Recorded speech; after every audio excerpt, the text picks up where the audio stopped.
I was interested in everything. Probably what a normal kid would be interested in. I didn't get set on fire until I really found out where I belonged. I tried to explore everything. Ceramics, painting, printmaking, jewelry, everything.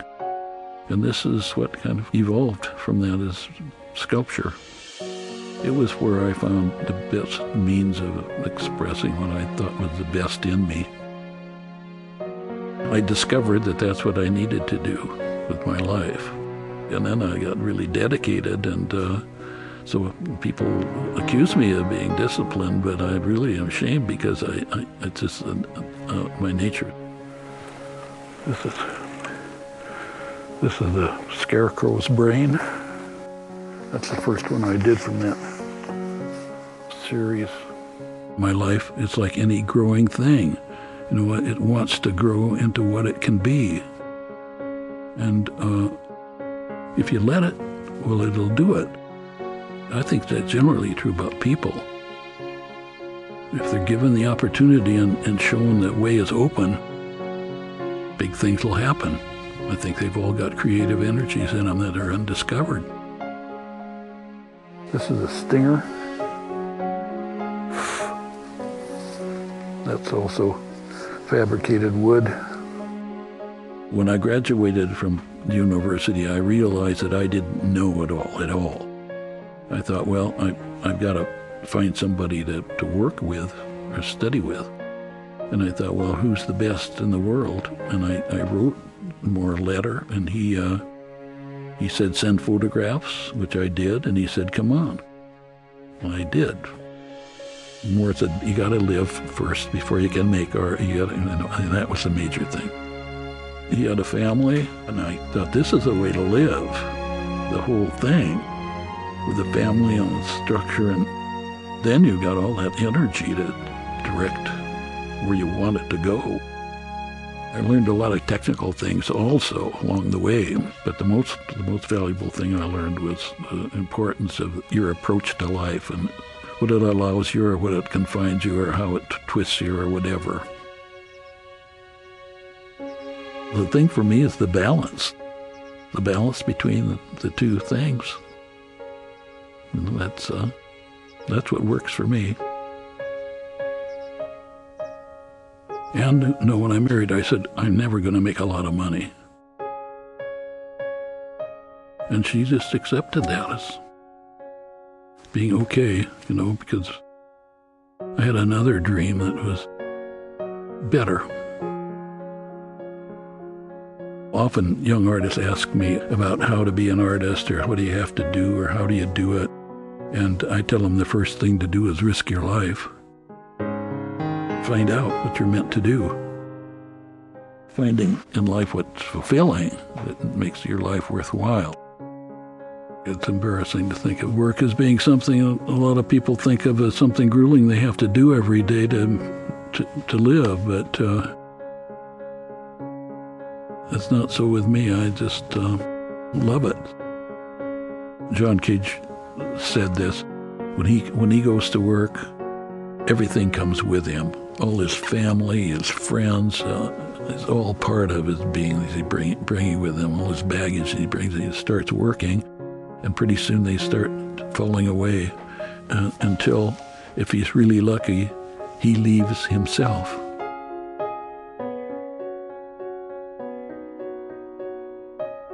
One major aspect of my work is I love to explore the unknown and push, myself to discover what's in it.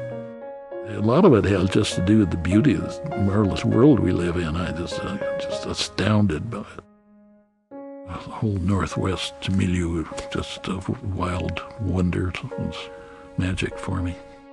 Some people view the forest as that kind of chaos with all the limbs and everything, undergrowth and whatever. But if you back off a little bit farther, well, then there's a real order. There's a real order to it all. Until you back off a little farther, and then there's complete disorder everywhere.